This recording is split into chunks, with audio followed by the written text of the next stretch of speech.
Welcome to PLUSone, the series where I look at the free monthly games on PlayStation Plus and tell you if they're worth the download. After all, the games may be free, but your time is valuable. Today, we're closing out June's games with Life is Strange, an episodic game released throughout 2015 by Don't Nod Entertainment and published by Square Enix. Boiled down to its most basic form, you can consider Life is Strange a Telltale-styled adventure game. Like most Telltale games, the narrative is split through 5 episodes that were released over the course of several months.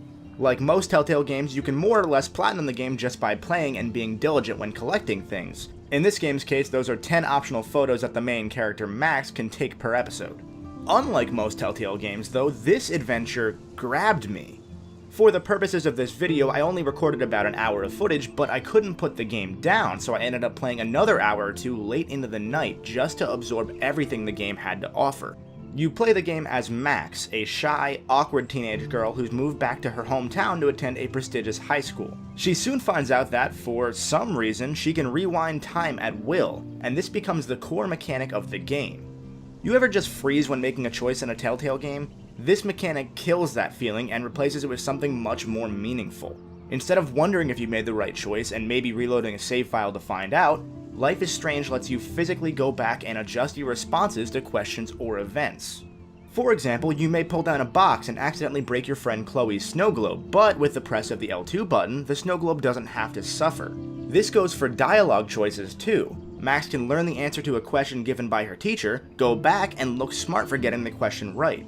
This rewind mechanic quickly shows you though that this game isn't going to have a choice that you'll be satisfied with all that often. You could have to choose between butting in on a conversation and putting yourself at risk for retaliation down the road, or self-preservation at the cost of pissing off one of your classmates. And while the dialogue certainly has its moments where you can just tell the characters are written in whatever way 35-year-old men think high school students sound like, you got hella cash. How do you do, fellow kids? it also gets the point across really well, and in a way that for one reason or another totally resonated with me. Despite coming off as a little bit ham-fisted sometimes, Life is Strange is engrossing. I spent so much time walking around and talking to every student, learning about everybody, reading Max's diary, and just being the main character. Well, I mean, when she says she's on her period, I don't know what that's like, but otherwise, I felt like Max was responding to my own choices rather than fitting me uncomfortably into one of the game's choices. After years of mostly avoiding the Telltale games due to fatigue, lack of interest, and in my opinion what seems to be a drop in quality, Life is Strange brought me back into this style of adventure by changing the mold entirely. That said, one resemblance it does have with Telltale games, and I promise that's the last time I'll mention Telltale, is that Life is Strange does not look good. The character models are sometimes muddy, somewhere between PS2 and PS3 quality, and their lip syncing is, at least in episode 1, horrendous.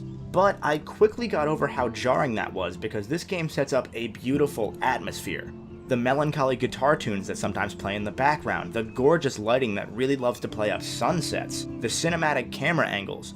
If there was ever a game that made me feel like I was playing a TV show or some Sundance indie film, it's this game right here. The voice acting isn't perfect by any means. There are times when you can tell that the characters aren't talking to one another, but rather reading a script in 2 separate studio recordings. But outside of 1 or 2 lines, this wasn't something I even thought about. The characters aren't one note either. They feel as if they have some motivation beyond be the nerdy girl who reads, at least once you move past the initial hellos. Like real people, they're shut off to you until you pry a bit and get them to open up. I haven't finished Life is Strange yet, but I've wanted to give the game a full review ever since I heard all the praise that came its way. So keep an eye out for that if you ever decide to download the game but don't get to play it right away. As of right now, after just the first chapter, +1 this game to your collection. Even if you're tired of cinematic adventure games like it, do yourself a favor and give it a shot. And then give it a second shot when the phrase hella cash comes up like 5 minutes in and you almost turn the game off. I promise, I swear, that phrase is an outlier. Don't take that as indicative of this game's dialogue. The game is 2 gigs in size, so it's a smaller file that won't eat up much of your space if you download it and go at it bit by bit. And at $20 regular price, I can't give a final yes or no on it until I finish the story and see if the narrative is worth it here, but from every indication I've seen, it's very likely that it's worth the price of admission. Thanks for watching. If you like the videos, make sure you hit the like button and share it with your friends, and if you want to find out if next month's free games are worth a spot on your system, be sure to subscribe.